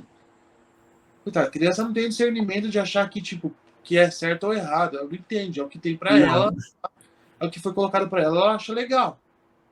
Sim, E muitas vezes, tipo, tá uma menina ou um menino fazendo uma dança que não deveria ser feita por ele. Dançando de modo inapropriado, no meio da rua, no meio do shopping. Isso não acontecia antes. Tipo, sei lá, 3, 4 anos não tinha isso. E não exato. é nem questão de, tipo, de ser um papo de velho reclamando das coisas, não é isso. Mas eu tô tentando dar exemplos práticos para quem tá nos assistindo, talvez, tipo, sei lá, abrir o olho, reparar nas coisas. E o seu perfil é um pouco disso, né? De abram um olho, vejam o que está acontecendo. Tem muita. As suas Sim, críticas a filmes e séries passam muito por isso que eu vejo de, olha, pai, mãe, olha o que está sendo mostrado para o sim, seu filho. sim, sim. Assim, eu tento não ficar só nisso o tempo inteiro, de ser o cara chato que vai, tipo, tudo é chato, tudo não é legal. Não. Quando eu vejo alguma coisa que eu gosto, eu também falo, sabe? Mas, inevitavelmente, com a situação da produção cultural atual, de como o mundo tá, acaba sendo. A gente acaba caindo nisso, inevitavelmente. E daí você tem duas opções. Você fecha o olho, você faz de conta que não é com você, beleza, é uma opção. Ou você tenta, tipo, se você alcança 5 pessoas, você alcança 10, você alcança 1.000, você tenta falar com as pessoas, fala, olha, vê aí. Você, no seu caso, fala com um público bastante grande. Você fala com 115 mil, Eu tenho seguidores aproximadamente. assim. Você, a pessoa que veio antes de você, o episódio anterior ao seu, é exatamente um crítico literário. Você acha que está faltando uma crítica mais feroz no aspecto cultural em cima das produções que têm sido feitas hoje? Você acha que a crítica está muito complacente com o que Olha, está acontecendo? olha, eu não vi o episódio anterior, eu vou assistir depois, então não estou Não, falando. vai para o ar ainda, mas é um crítico e eu estou pensando aqui em termos de crítica. Não Como é é, que você vê? tô dizendo, não falando sobre ninguém específico. Mas assim, eu vejo muita coisa que tem medo de colocar o dedo na ferida, que tem medo de falar, por exemplo, uma história você faz um filme sobre superação de preconceito. Esse filme pode ser muito bom e pode ser muito ruim. Não é porque o tema, sei lá, é nobre que ele vai ser automaticamente bom, sabe? Ou Sei. então você vai contar a história de uma pessoa de determinado estilo. Às vezes, só pela história ter aqueles elementos já é, como eu falei a palavra, ungido. Já é ungido pela crítica, pela internet, como se fosse a coisa mais maravilhosa do mundo. Uhum. Ou então já é já é afastado. Por exemplo, o efeito de som da liberdade, Sound of Freedom, muitos das críticas profissionais de jornais e veículos e tal, ficaram meses falando que o filme se foca em teorias da conspiração de extrema-direita. Uhum, eu vi isso. Sendo que o filme não tem nada disso, não sei se você assistiu, mas o filme não. Eu assisti, tem nada disso. Não tem nada, tipo, né, não tem uma fala disso. Não é que, tipo, tem um pouquinho ali. Não tem zero. E outra, é um filme sobre tráfico de crianças. Então, como esse tema é nobre, não seria, tipo, importante falar, assista, mesmo que eu não gostei, assista, porque é uma mensagem boa? Nem isso. Os caras nem isso eles fizeram. Tem canais que partiram para bater no filme e tem canais grandes que partiram para ignorar o filme, sendo que o filme foi um puta fenômeno.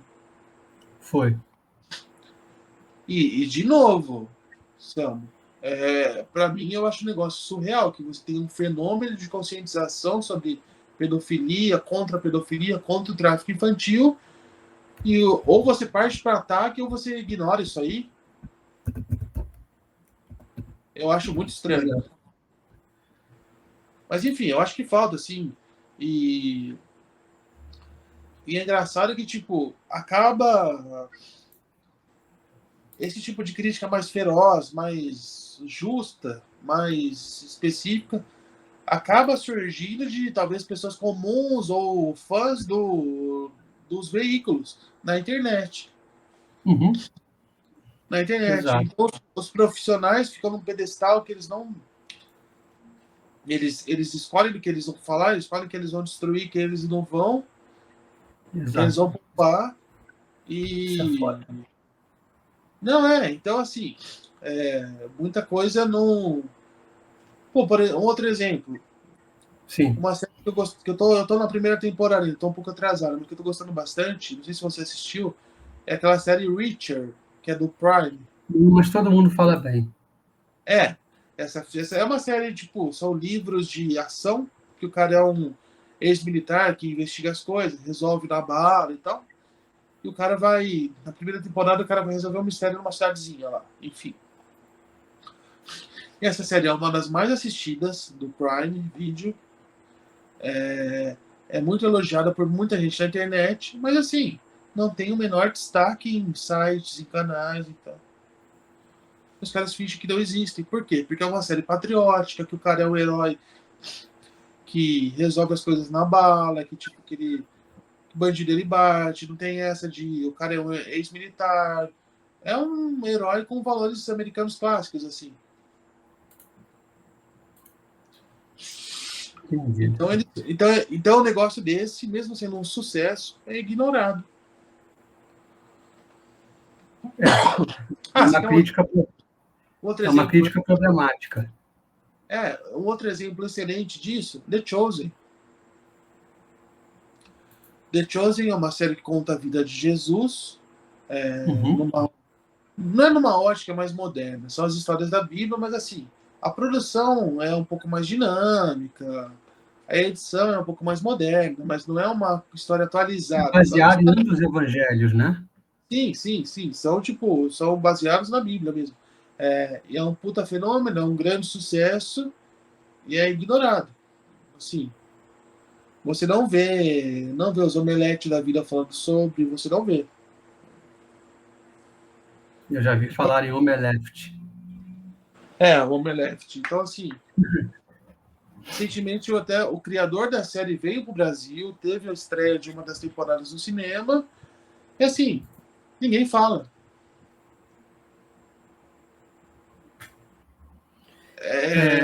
Muito engraçado isso aí. Engraçado não é a palavra, é muito curioso.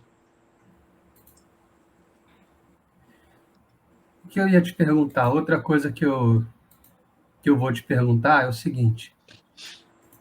A gente vai caminhando para as perguntas de praxe do canal, não sei se você chegou a ver. Tá, vamos lá. Como é que era, né? Que o nosso foco aqui é leitura, literatura. Sim, a gente pode falar também. Eu também acabei falando muito de cinema, TV e tal, mas a gente pode falar. Não, mas é importante do mesmo jeito. Não é erro, é importante. Sim. Como foi seu primeiro contato, assim, como é que era o ambiente na sua casa em termos de literatura? Sua mãe te incentivava, seu pai Sim. a ler, Olha, ou nisso, foi um avô? nisso eu dei sorte, assim, embora eu não. Eu era de uma família humilde, mas minha mãe era professora, minhas tias todas professoras, meu pai também sempre gostou de ler, então, assim, eu sempre fui incentivado a ler. E isso fez diferença. Eu acabei aprendendo a ler muito cedo, assim. Comecei a ler com 3 anos. Que Então, legal. tipo, é. Então, eu me lembro, com 4, 5 eu já lembro, tipo assim, eu adorava ler qualquer coisa. Era até meio engraçado, assim, meio atípico. Então, eu gostava de ler jornal, tipo, eu queria ler alguma coisa. Eu gostava tanto de ler, era uma das minhas maiores diversões, que assim, não tinha nada para ler, eu pegava o jornal e ficava lendo, mesmo sem entender o que tava falando, tipo assim, sabe? Você não entendia de política, mas gostava das letras, mais ou menos isso. Eu gostava de ler coisas, eu gostava de ler. Então, assim, eu lembro de fatos que às vezes assim, eu vejo alguma coisa, sei lá. Ah, por exemplo, um exemplo. O Uhum. impeachment do Collor. Eu tinha uns 5 anos, mais ou menos. Mas eu lembro que quando eu vejo as notícias, eu lembro que todo dia, depois que meu pai lia o jornal, eu pegava e eu lia. Eu não entendia muito. Mas hoje eu falo, nossa, eu lembro do nome desse cara. Sabe assim? Sei. Eu tentava, tipo, eu me divertia tentando aprender mais letras, aprendendo. Então, eu sempre gostei de ler. Daí, eu morava perto da biblioteca pública também. Então, quando eu estudava de manhã, às vezes à tarde, eu não tinha muito o que fazer. É um detalhe, eu estudava numa cidade e eu morava na outra. Numa Uhum. outra. Perto, mas eu morava em outra. Então, meus amigos eram todos em outra cidade. E eu morava no centro da cidade, que assim, não tinha mais crianças que brincavam na rua, era só carro, eu não tinha muito o que fazer, assim, sabe? Sei. Então eu ia muito para a biblioteca pública. Então, sei lá, várias vezes por semana eu sentava lá e pegava gibi, e lia muito. E sempre levava um livro, 2 livros, devolvia no outro dia, pegava mais. Então eu lembro várias vezes de trocar a carteirinha da biblioteca, na escola também, durante um ano. Lembra que tinha aquelas fichas, né, antigamente? De biblioteca? É, Eu acho que lembro. no fim, tipo, antigamente tinha umas. Quando nem tinha computador, tipo, nos anos 90, isso aí. Tinha O aquelas. livro vinha com um questionário, não é isso? No fim do livro tinha uma ficha que Uhum. pegava lá, Selmo retirou esse livro dia Ah, tá, 17. tá, tá, sim. É isso que eu tô dizendo. Então, assim, eu trocava várias dessas, assim, sabe? Eu lia muito. Então, eu sempre gostei. E nunca foi imposto para mim, sempre foi sugerido. Uhum. Então, eu gostava, às vezes, assim, eu gostava de, sei lá, sábado, domingo de manhã, às vezes eu acordava, eu saía com meu pai, eu ia no mercado com ele, no açougue, sei lá, comprar um almoço. E não sempre, mas quando ele podia, ele me levava na banca e falava, escolhe uma revista. Isso é muito legal. É, então são lembranças que eu tenho até hoje. Eu tô com 37, vou fazer 38 daqui a alguns meses. Isso aí, sei lá, eu tinha uns 5 anos. Mas eu lembro, marcou pra mim, entendeu? Então eu sempre achei muito legal, eu sempre gostei muito. Então, até hoje, até quando na minha infância e adolescência, eu lia muito mais do que hoje. Porque eu tinha muito mais tempo livre também. E Você eu, lembra, qual é a sua primeira lembrança de livro, assim? Você sabe te dizer? não, não porque Você era muito pequeno. eu era muito pequeno. Então eu lia, eu pegava o que tinha na mão para ler. Eu tinha um comportamento, sempre fui meio nerd, né? Então, eu lembro assim, na primeira série, eu entrei com 6 anos, em 93. Quando você entra na escola, não sei se é assim até hoje, deve ser, passam a lista e daí, tipo, tem os livros didáticos que você tem que comprar e daí você leva para entregar.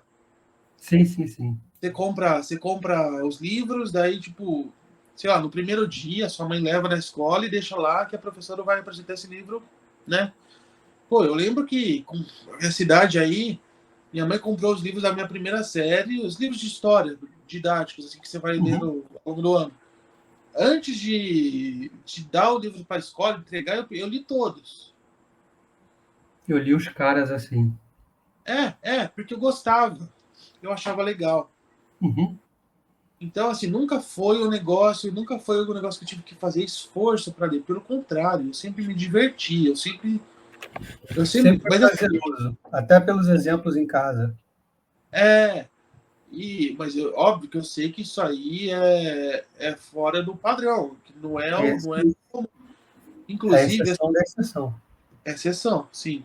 Inclusive, como eu falei, eu vim de uma família, sei lá, classe média baixa, mas eu estudava numa escola classe alta, porque eu era bolsista. Uhum. Então, ao mesmo tempo que eu tinha dificuldades em casa, eu convivia com pessoas muito ricas, assim. Era engraçado esse contraste. Então, É, eu tô falando assim, sem nenhum sentimento nem nada, imagina, normal. Mas que assim, tinha muitas pessoas, crianças, que tinham muito mais acesso a coisas que eu e não faziam a mínima questão. Não faziam a mínima questão de, tipo, de ler um livro, de pesquisar, de comprar uma revista, não sei o quê.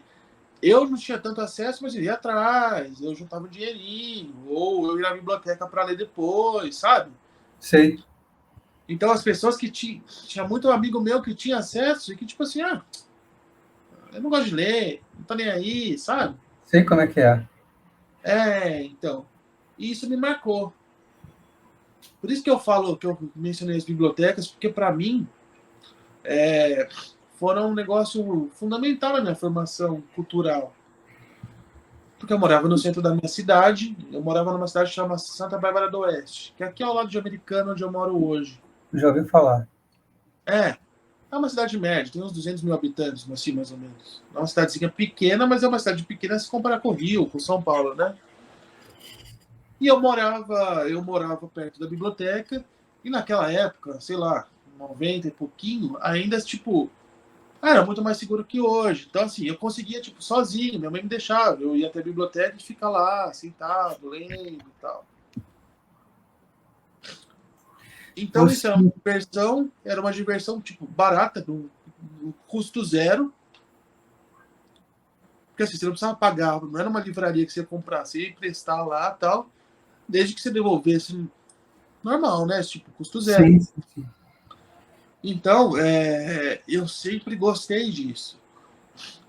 Não só de livros, como de quadrinhos também. Então eu lembro muito bem Não sei se você gosta de quadrinhos, mas assim, Gosto. no Eu final tenho dos anos, no final dos anos 80, começo dos anos 90, teve um boom de quadrinhos nacionais. a editora Infantil. Bio. É, Editora Abril, Editora Globo. Então, além da Turma da Mônica e da Disney, tinha quadrinhos de todo mundo. Tinha revista de quadrinhos do Gugu, do Faustão, do Sérgio Malandro, da Os Xuxa, do Trapalhões. Leonardo, do Fofão, sei lá. Eu lembro Então, dos Trapalhões. dos Trapalhões, pois é. Então, assim, do Chaves. Então eu gostava de todas essas coisas. Eu gostava de vez em quando eu comprava, quando dava, tal, mas assim, eu já me divertia indo na biblioteca ali.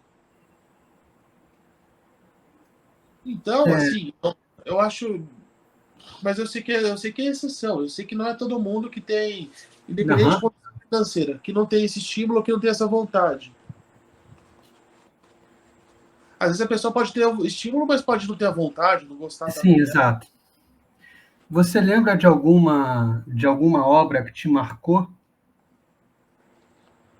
Olha, eu vou cair num clichê, mas uma coisa que eu lia muito quando eu era criança era assistir do Capão Amarelo. Não, normal. Eu gostava bastante. Sei lá, comecei a ler com 7 anos, 8 anos.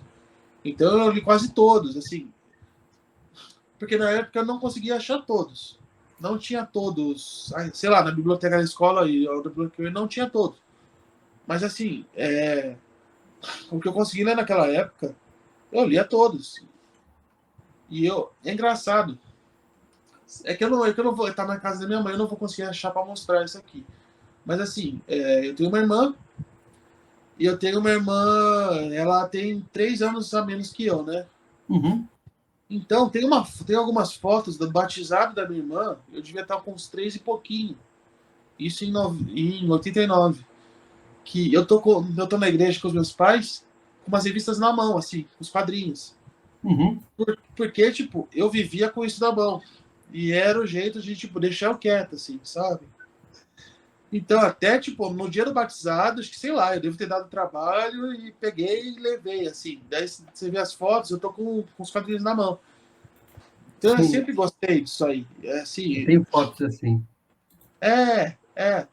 Você que gosta dessas coisas que você me entende também. Sim, sim, Então, sim. assim, sabe, eu sempre curti essas coisas. Daí, cara, quando eu era criança, eu lia tudo que caía na minha mão, assim. Lia todo tipo de livro infantil, lia todo tipo de coisa da escola ou não.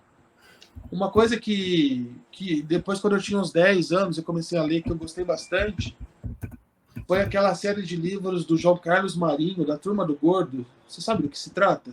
Não. O João Carlos Marinho, eu acho que ele já morreu, ele era um autor, se eu não me engano, paulista, não sei, que ele escreveu entre os anos 70 e 80 vários livros de suspense infantil, infanto-juvenil. Tem um livro que chama Sangue Fresco, tem vários livros, que é de uma turma de crianças que resolve investigar crimes. Sim.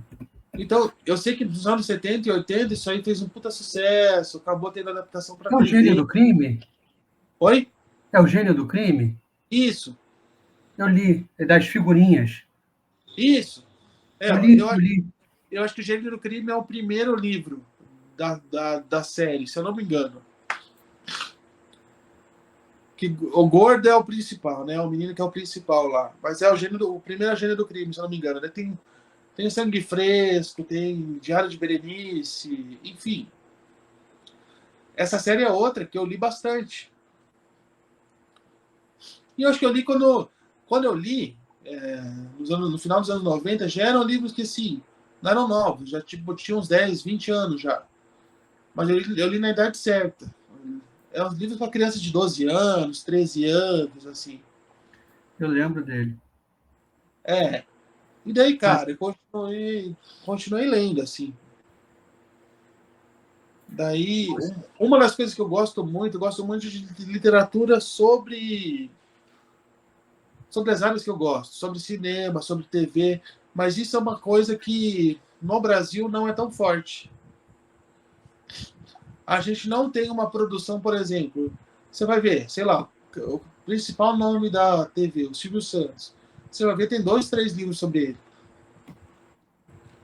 sim. O Ayrton Senna, tem, sei lá, tem uns 4, 5 livros sobre ele. Não tem uma quantidade de livros que a gente já falou da Argentina, mas em outros países tem. Sobre Não, os próprios ídolos. a gente não tem essa grandiosidade de material sobre nossa TV, nosso cinema e tal. Mas enfim, é um gênero que eu sempre gostei. Eu gosto de biografia, eu gosto de um monte de coisa. Mas, O autor, assim, como adulto, teve alguma obra que você ficou marcado? olha, eu não sei falar uma. Eu acho tipo difícil de ter uma obra que mudou minha vida.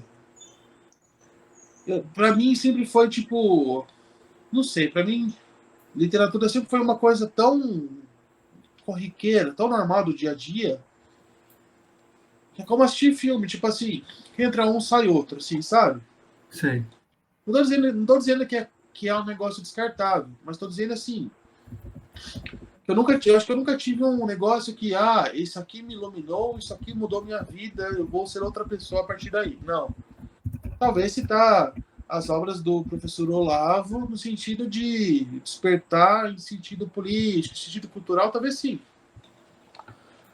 Mas mesmo assim, eu não sei se eu sei citar um livro, meu livro preferido. Às vezes me pergunto, eu não sei citar isso. Mas eu gosto de autores best-seller.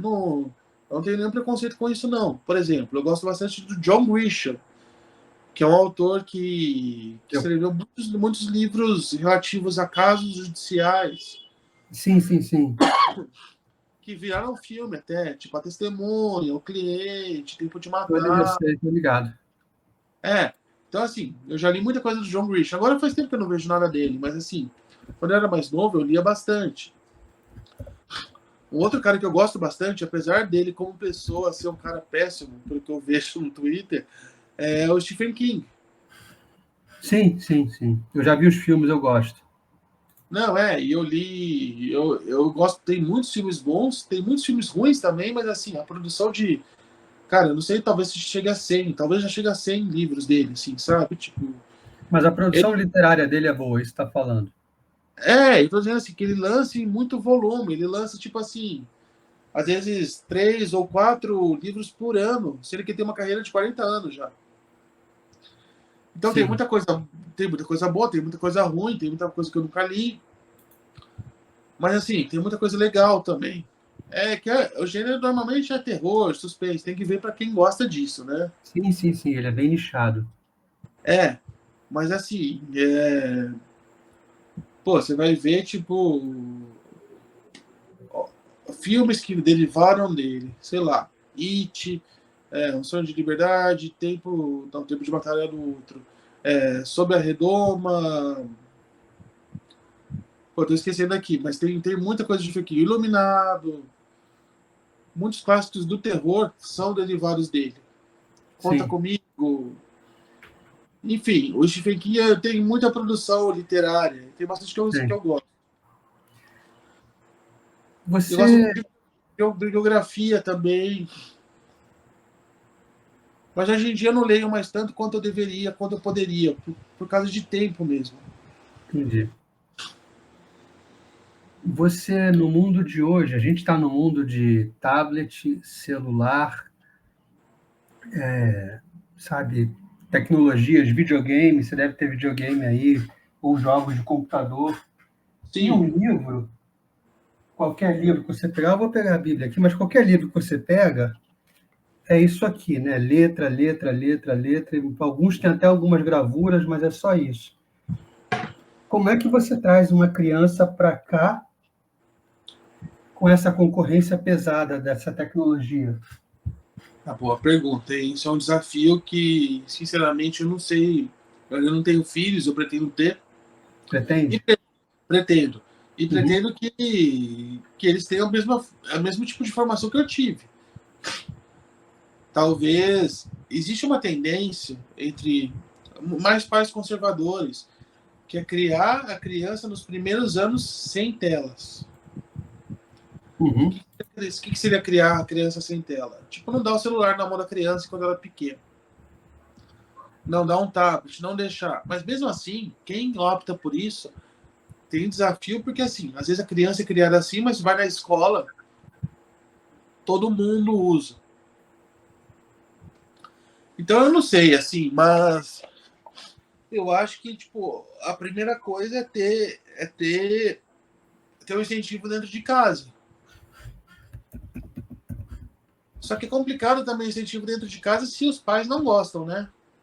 é, Se a exato. criança nunca vir o pai ou a mãe lendo, gostando de livros, tendo livro em casa, como que ela vai, tipo, gostar disso? É meio complicado.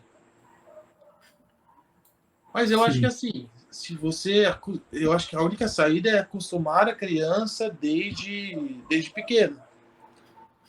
Contar a história para ela, mostrar, falar, olha, esses livros são legais, e aos poucos introduzindo livros de acordo com a idade mesmo, sabe?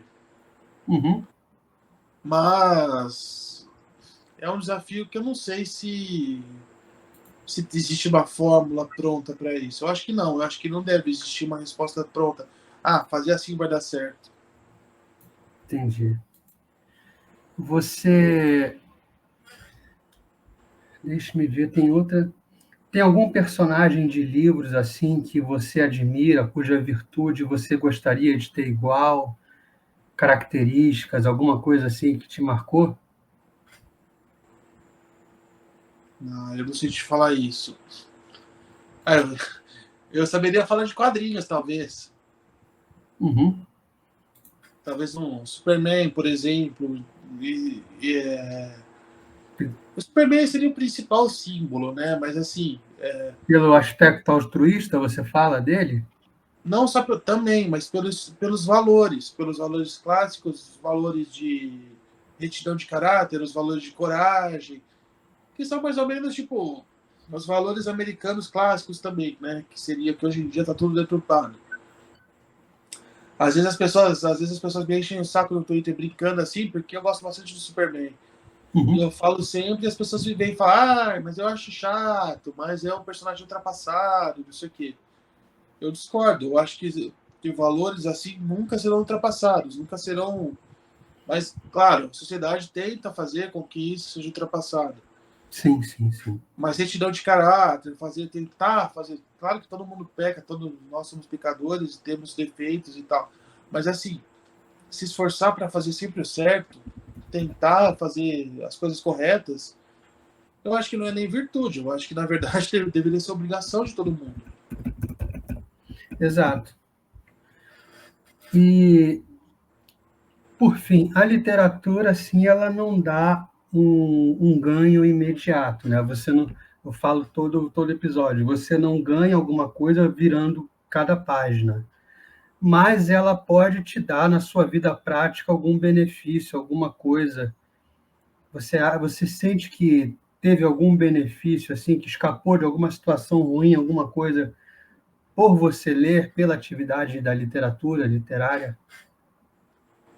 Olha, não sei se escapou de uma situação ruim, mas eu acho que a formação cultural e a que é inclusa a literatura é uma ferramenta até de ascensão social. Sim. Como eu falei, no meu caso, eu era bolsista de uma escola, eu estou numa situação melhor do que eu era criança. Eu não tenho muito dinheiro nem nada, mas eu estou dizendo assim, as coisas que eu conquistei, ainda tenho muita coisa a conquistar, tal, mas as coisas que eu consegui na minha vida foram por conta de um esforço, por conta de meritocracia. Então, eu acho que a leitura é uma ferramenta importantíssima nisso. Porque, pensa assim, o cara, eu não estou dizendo só para você ser um redator, não. Estou dizendo assim, o cara vai querer ser um professor, vai querer ser um médico, vai querer ser um advogado, sei lá. Como que você vai fazer isso se você não gosta de ler? Exato. Então, assim, você vai fazer medicina, vai. Como que você vai conseguir chegar na hora do vestibular e conseguir passar se você não tem bagagem cultural nenhuma? Ou vamos supor que você dê sorte e você consegue passar. Como que você vai conseguir dominar a literatura daquele campo, Uhum. conseguir ser um bom médico, por exemplo?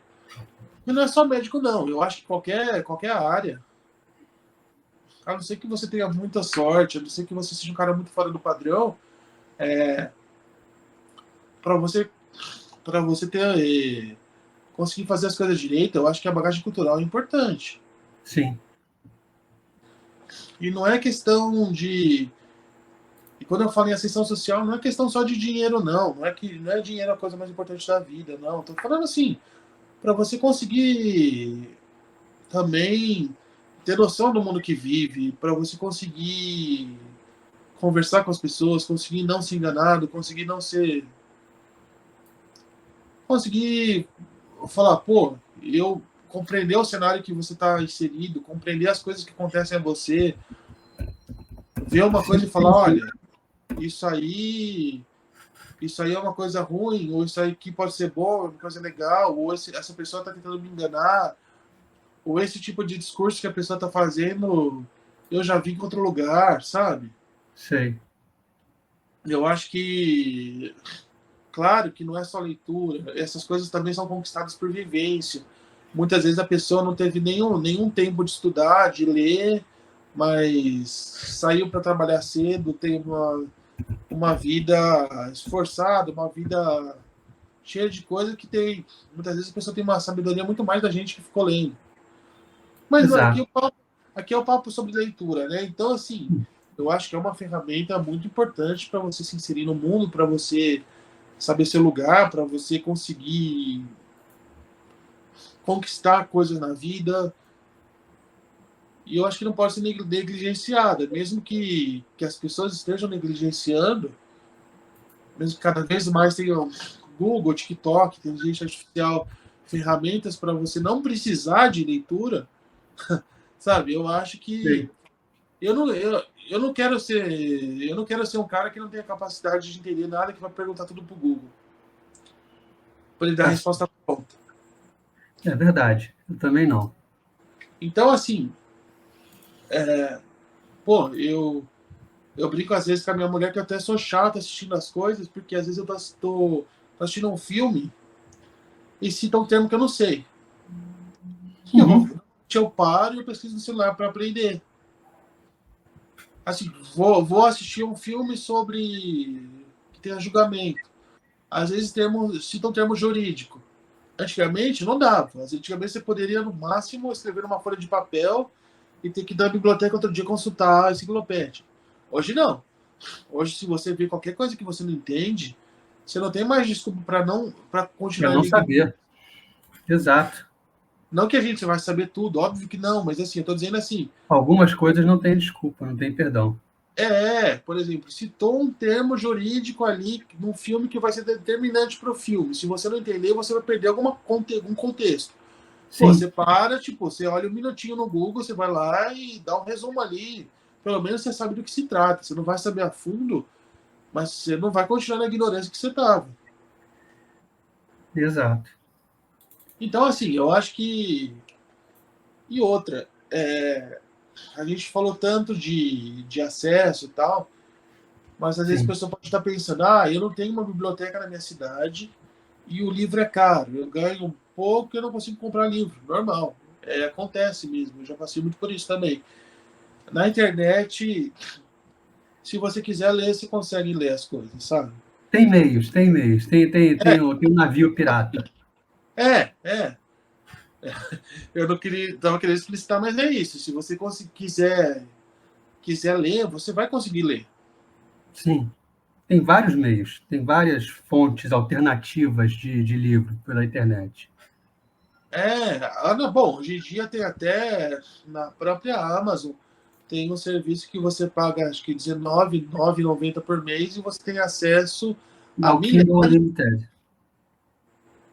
Você consegue pagar e você consegue emprestar os livros para o seu celular, ou tablet, ou computador. Você lê e você devolve, sem pirataria. Então, assim, É. tem vários defeitos da modernidade, mas dessas coisas, o cenário melhorou muito nos últimos anos, em termos de acesso. Uhum. É verdade. Obrigado, viu, Paulo, pela tua presença aqui. Olha, eu não sei se eu falei demais, eu falo Não, mas é bastante. bom, quando o convidado fala demais, para mim é ótimo. Para mim é perfeito. Então, agradeço muito por você ter vindo, está sempre de portas abertas para você, para todos os convidados, né? Estamos sempre de portas abertas. A casa é pequena, mas é aconchegante. Não, Então, ótimo papo.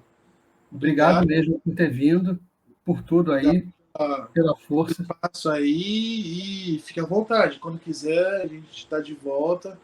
Eu Tá, gosto de conversar beleza. coisas, assim, é legal conversar com quem sabe, com quem gosta desse mesmo tipo de Sim, sim, coisa, sim. sabe? E eu espero que, tipo, de todas as bobagens que eu falei, se você que está assistindo tenha pelo menos concordado, se alguma coisa, alguma palavra que você viu, Ninguém dá fala ótimo. mais bobagem do que eu, então tá tranquilo. Obrigadão. Valeu. Valeu.